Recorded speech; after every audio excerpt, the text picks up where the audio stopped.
فأنا ناصح لإخواني بالصدع بالحق، تبيض وجوههم. السكوت في مسألة الحزبية يضرها، فاصدع بما تؤمر وأعرض عن المشركين. سلامي على دماج ورجالها والشيخ يحيى ودار العلم يا سعد بانيها. بسم الله الرحمن الرحيم.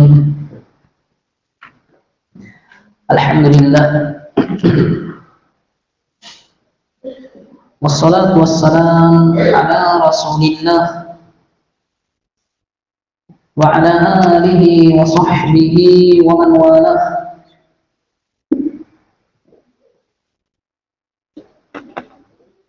Insyaallah tabaraka wa ta'ala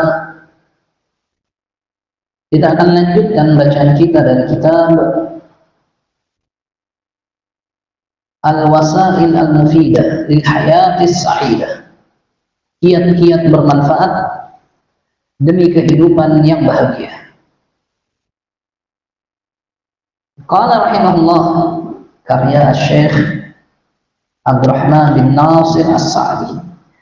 Qala rahimahullah, faslun, fasal. Wa min anfa'il asbabil li zawaril qalaqi wal humumi, dan di antara sebab yang paling bermanfaat untuk menyingkirkan, menghilangkan kecemasan dan juga kedukaan, idza hasala 'ala al-'abdi minan nakabat, apabila terjadi pada seorang hamba berupa musibah. Apabila seorang hamba mendapatkan suatu musibah, petaka yang membuatnya cemas dan sedih, maka perkara yang paling bermanfaat untuk mengangkat kesedihan, kecemasan yang didapatkannya dari petaka itu adalah ayyas'a fi takhfifiha. Dia berusaha untuk meringankan musibah itu. Dia berusaha untuk meringankan apa yang menimpanya. Bi ayyuqaddira aswal ihtimalat allati yantahi ilaiha al-amr, dengan cara dia mengira-ngira kemungkinan terburuk yang bisa menjadi akhir perkara yang menimpanya itu. Wa yuwattinu ala dhalika nafsahu, kemudian dia tempatkan dirinya pada hal tersebut. Nah, saya barakallahu fikum, begitu dia mengira-ngira kemungkinan terburuk dari suatu petaka yang mungkin menimpanya, di situ dia tempatkan dirinya, posisikan di mana saya. Apakah saya sudah dapat kemungkinan terburuk itu? Ternyata tidak. Kemungkinan terburuk itu masih jauh dari saya, sehingga dengan itu barakallahu fikum dia agak lebih tenang. Sebagai contoh, terjadi kecelakaan di mana barakallahu fikum dia berkendara, satu keluarga. Begitu barakallahu fikum terjadi kecelakaan, kemungkinan terburuk yang terjadi saat kecelakaan apa? Habis semuanya, tak ada yang hidup. Begitu dia posisikan dirinya pada kemungkinan terburuk, apakah terjadi kemungkinan terburuk? Masih hidup dia, masih hidup, anak-anaknya, istrinya masih hidup. Tidak apa-apa hancur besi, yang penting badan tidak hancur. Sehingga barakallahu fikum, begitu dia posisikan dirinya dengan kemungkinan terburuk yang terjadi dan dia tidak sampai pada kemungkinan tadi, hal ini akan meringankan petaka. Kesedihannya barakallahu fikum akan berkurang, bahkan dia bisa bersyukur, alhamdulillah, anak istri kesayangan, kecintaan saya masih hidup, saya masih bisa tinggal bersama, ada pun mobil bisa diperbaiki. Kalau tidak, timbang saja. Ringan, hal ini lebih ringan. Dan ini barakallahu fikum adalah anfa'il asbab, sebab terbaik kata beliau untuk mengangkat kesedihan, kedukaan apabila seseorang mendapatkan suatu petaka. Bagaimana caranya? Yuqaddir aswa'al ihtimalat, dia kira-kira kemungkinan terburuk yang terjadi pada akhir petaka yang menimpanya. Kemudian setelah dia melihat kemungkinan terburuk itu, dia posisikan diri. Oh, ternyata saya tidak sampai di situ, alhamdulillah. Sehingga dia bisa bersyukur kepada Allah Subhanahu wa ta'ala, dan hal ini tentu akan meringankan petaka dan derita yang dirasakannya. Fa idza fa'ala dzalik, apabila dia melakukan hal tadi, Falyas'a ila takhfifi ma yumkin takhfifuhu bihasabil imkan. Maka hendaknya dia berusaha untuk meringankan apa yang memungkinkan untuk dia ringankan sesuai dengan kemungkinan yang dia sanggupi. Fabihadat tawtin, maka dengan cara menempatkan diri seperti ini, wabihadat sa'yin nafi, dan dengan cara yang bermanfaat ini, tazuluhu wa gumuhu, maka niscaya duka dan deritanya itu bisa hilang. Wa yakunu badala dhalika as-sa'yi fi jalbil manafi' wa daf'il mudar al-maysuratu lil 'abdi, sehingga yang menggantikan pada upaya dalam mendatangkan manfaat dan menolak kemudaratan itu sesuatu yang membahagiakan bagi sang hamba. Fa idza halat bihi asbabul khaufi wa asbabul asqam wa asbabul faqri wal adam lima yuhibbuhu minal mahbubatil mutanawwi'ah, maka apabila tertimpa padanya sebab ketakutan, atau tertimpa padanya sebab-sebab penyakit, atau tertimpa padanya sebab kemiskinan, awil adam, hilangnya apa yang dia cintai dari apa-apa yang dia senangi, yang beraneka ragam, apakah keluarga, ataukah harta, ataukah sahabat, ataukah kerabat, nah dari apa-apa yang dicintai banyak. Falyatalaqqa dzalika bituma'ninah, maka hendaknya dia menghadapi hal-hal itu dengan tenang. Wa tawtinin lin nafsi 'alaiha, dan menempatkan diri padanya. Di mana posisinya? Setelah dia tentukan yang kemungkinan terburuk. Bal 'ala ashaddi ma yumkin minha, bahkan pada perkara yang paling parah yang mungkin terjadi. Fa inna tawtinan nafsi ala ihtimalil makari yuhawwinuha, karena menempatkan diri pada kemungkinan yang dibenci, yang paling buruk itu bisa meringankannya. Wa yazilu shiddataha, dan bisa menyingkirkan beratnya petaka musibah. Wa khususan idza ashghala nafsahu bimudafa'atiha bihasbi maqdurihi, terlebih lagi apabila dia menyibukkan dirinya dengan menolak musibah tersebut dengan sesuai kemampuan yang disanggupinya. Ada penyakit. Barakallahu fikum, setelah dia tentukan kemungkinan terparahnya, dia juga berusaha untuk berobat. Tadawu ibadallah, berobatlah wahai hamba-hamba Allah. Apakah barakallahu fikum berobat dengan ruqyah syar'iyyah, dan ini yang paling bermanfaat. Ya. Ruqyah syar'iyyah, ruqyah syar'iyyah. Apakah dengan baca Al-Fatihah, atau barakallahu fikum dengan zikir-zikir yang warid dari Nabi, atau barakallahu fikum baca-bacaan yang bermanfaat walaupun mungkin tidak datang dari Nabi. Apa boleh? Boleh. Membaca bacaan-bacaan, atau mungkin bahasanya kita jampi-jampi yang memang mujarrab. Kata Nabi alaihi salatu wasallam, begitu datang seorang sahabat mengatakan, "Ya Rasulullah, inna kunna fil jahiliyah nurqi." Dahulu kami melakukan jampi-jampi di masa jahiliyah. Fahal yajuzu lana min ruqyah, apakah boleh bagi kami untuk melakukan jampi-jampi itu lagi? Maka Nabi alaihi salatu wasallam mengatakan, "I'ridu alayya ruqakum." Coba perdengarkan, perlihatkan kepada saya bagaimana jampi-jampi kalian.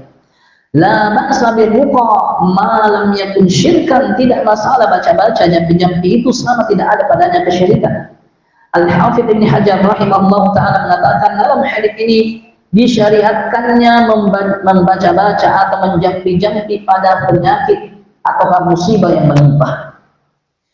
Baik itu barakallahu fikum dengan ayat Qur'aniyah seperti hadis Nabi Sa'id tentang Al-Fatihah, ataukah dengan wirid yang warid dari Nabi SAW, bacaan-bacaan yang datang dari Nabi, atau barakallahu fikum wirid yang tidak didapatkan dalam Al-Quran dan Sunnah, malam yakunu fihi mukhalafatun lisyar'i, selama jampi-jampi itu tidak ada penyelisihan syariat. Karena Nabi katakan la ba'sa, tidak masalah. Nah, sebagaimana yang disebutkan oleh Al-Hafidz Ibnu Hajar rahimahullah dalam Fathul Bari. Nah, sehingga barakallahu fikum begitu seorang terkena musibah petaka, maka tidak masalah untuk dia jangan baca-baca dirinya dengan cara ruqyah, apakah yang disyariatkan atau yang mujarrab, terbukti bacaan-bacaan tersebut. Baik. Dan ini barakallahu fikum di antara hal yang mungkin saja kita tidak tahu kalau itu adalah pengobatannya. Karena Nabi berkata kepada para sahabat, "Wa ma yudrika annaha ruqyah." Dari mana kau tahu Al-Fatihah itu adalah ruqyah? Artinya pada asalnya sahabat tidak tahu kalau Al-Fatihah bisa menyembuhkan. Tapi mereka coba bacakan Al-Fatihah, tiba-tiba sembuh. Apa yang menimpanya? Sengatan kalajengking, bisa dari kalajengking. Sehingga ini barakallahu fikum menunjukkan bahwasanya ruqyah syar'iyyah berfungsi untuk penyakit fisik sebagaimana penyakit hati. Bisa diruqyah. Nah, kata beliau di sini barakallahu fikum, terlebih lagi apabila dia menyibukkan dirinya dengan melawan petaka musibah yang menimpunya itu sesuai dengan kemampuannya. Ruqyah syar'iyyah atau barakallahu fikum berusaha berobat, in kana fi adwiyatikum shifa fa fi syurbatil hajjam wa syurbatil asal wal kay wala uhibbul al kay. Kalau memang pada pengobatan kalian ada faedahnya kesembuhan, maka pada goresan tukang bekam atau pada minuman madu atau pada pengobatan besi panas, tapi saya tidak suka, kata Nabi sallallahu alaihi wasallam. Dicoba pengobatan atau barakallahu fikum, lihat kalau memang di sana ada dokter spesialis, selain dia berusaha melakukan apa yang tadi disebutkan, dia juga berusaha berobat. Tadawu ibadallah, berobatlah wahai hamba-hamba Allah. Dan begitu dia berobat barakallahu fikum, hendaknya dia penuhkan harapannya kepada Allah bahwasanya Allah Azza wa Jalla tidak akan memperlantarkan dirinya. Nah, fayajtami'u fi haqqihi tawtilun nafsi ma'a as-sa'i an-nafi' alladhi yashghal 'an al-ihtimam bil masaqib. Sehingga dia kumpulkan, dia gabungkan pada dirinya penempatan diri dari petaka yang terburuk dengan upaya yang bermanfaat, yang mana upaya ini akan membuat dia melupakan, terlalu memikirkan petaka yang musibah, petaka yang menimpanya. Wa yujahidu nafsahu ala tajridi quwwatahu al-muqawimata lil makarih, dan hendaknya dia berusaha melawan dirinya untuk memperbaharui kekuatan melawan apa yang dibenci. Ya, jangan terus lawan gak sakit ini, saya sudah berusaha tapi bisa sakit. Jangan, perkuat diri. Ingat dan segarkan apa barakallahu fikum yang ada dalam dirinya, bahwa selama dia masih Allah Azza wa Jalla berikan kehidupan, maka Allah masih menginginkan kebaikan untuknya. Semakin lama sakitnya, semakin terangkat dosanya. Semakin lama sakitnya, semakin sering dia berdoa. Semakin lama dia rasa derita tersebut, semakin sering dia melakukan ruqyah, baca Al-Quran atau menyebut hadis-hadis Nabi, dan semuanya adalah pahala. Dia terus perkuat dirinya, dia lawan dirinya dan perkuat. Ma'atimadihi fi dzalika 'ala Allah wa husni thiqati bihi, disertai dengan menyandarkan hal itu kepada Allah dan berbaik sangka, percaya kepadanya. Wala raiba anna li hadhihi al-umur faidatuha al-'uzma fi husulis sururi wa inshirahis sudur, dan tidak diragukan bahwasanya pada perkara-perkara ini ada faedahnya yang besar dalam mendapatkan, mewujudkan kebahagiaan dan kelapangan dada. Ma'ama yu'amminuhu al-'abdu min ats-tsawabil 'ajil wal ajil, disertai dengan apa yang diharapkan oleh seorang hamba berupa pahala yang cepat atau pahala yang lambat datangnya. Kalau tidak, kalau cepat ya sembuh, kalau cepat terangkat musibahnya. Yang lambat mati dalam musibah tersebut, Allah sudah mempersiapkan pahala yang lebih baik. Nah, fa inna Allah idza arada bi 'abdihi khairan yusib minhu, apabila Allah menginginkan pada hamba kebaikan, Allah akan menimpakan sesuatu padanya. Inna Allah idza ahabba qauman ibtala'ahum. Dalam hadis Anas bin Malik radhiyallahu anhu yang diriwayatkan oleh At-Tirmidzi, Nabi SAW mengatakan, Allah apabila mencintai satu kaum, maka Allah akan memberikan ujian kepadanya. Nah, wa hadza musyahadun mujarrabun, dan ini adalah sesuatu yang nyata dan disaksikan. Wa waqa'ihu mimman jarrabahu katsiratun jidda, dan kenyataan dari orang-orang yang mencoba apa yang disebutkan ini sangatlah banyak, yaitu orang yang sudah mendapatkan bukti tajribah percobaan ini sudah banyak. Nah, yaitu upaya untuk mendedukkan dirinya pada kemungkinan terburuk, bahwa itu di antara hal yang bisa meringankan atau mengangkat derita dan duka, kecemasan dan semisalnya. Nah, ini barakallahu fikum kiat berikutnya yang disebutkan oleh penulis.